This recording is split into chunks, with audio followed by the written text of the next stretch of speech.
ഞാനങ്ങനെ നമ്മുടെ ഇപ്പോഴത്തെ യുവത്വത്തെക്കുറിച്ച് അങ്ങനെ നിരാശനായിട്ടുള്ള ഒരാളല്ല. ചിലപ്പോൾ ഞങ്ങളുടെ ജനറേഷനിൽ എന്തെങ്കിലും വ്യത്യാസം ഉണ്ടാകും അവർക്ക്. ഞാൻ ആ ജനറേഷൻ ഗ്യാപ്പ് ഫില്ല് ചെയ്യാൻ വേണ്ടി ഭയങ്കര ശ്രമിക്കുന്ന ആളാണ്. നിങ്ങൾ ഉപയോഗിക്കുന്ന വൊക്കാബുലറിയൊക്കെ പഠിച്ചുകൊണ്ടിരിക്കുക.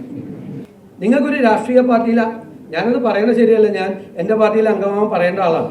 പക്ഷെ നിങ്ങൾക്കൊരു രാഷ്ട്രീയ പാർട്ടിയിൽ അംഗമാകാതെയും നിങ്ങൾക്ക് പൊളിറ്റിക്കലാവാം. രാഷ്ട്രീയ പാർട്ടിയിൽ അംഗമായ എല്ലാവരും പൊളിറ്റിക്കലാണെന്ന് ഞാൻ സമ്മതിക്കില്ല. ഞാൻ തന്നെ പറഞ്ഞത് ബ്രെയിൻ ഡ്രെയിൻ ഈ മൊമെൻറ്റത്തിലാണ് പോകുന്നതെങ്കിൽ വിത്തിൻ 5 years കേരളം ഒരു ഓൾഡ് ഏജ് ഹോമായി മാറും. അത് തടയാൻ നമുക്ക് എന്താ ചെയ്യേണ്ടത്? എന്താണ് നമ്മുടെ ഏറ്റവും പ്രധാനപ്പെട്ട പ്രശ്നം? ഔട്ട്ഡേറ്റഡ് കോഴ്സുകളാണ് ഏറ്റവും പ്രധാനപ്പെട്ട കാര്യം.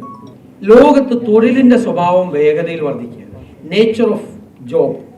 അപ്പം നമുക്കൊരു വലിയ പക്ക മെക്കാനിസം വേണം. എന്താണ്? ഗ്ലോബൽ ജോബ് മാർക്കറ്റ് നമ്മൾ ഒബ്സർവ് ചെയ്തുകൊണ്ടിരിക്കണം.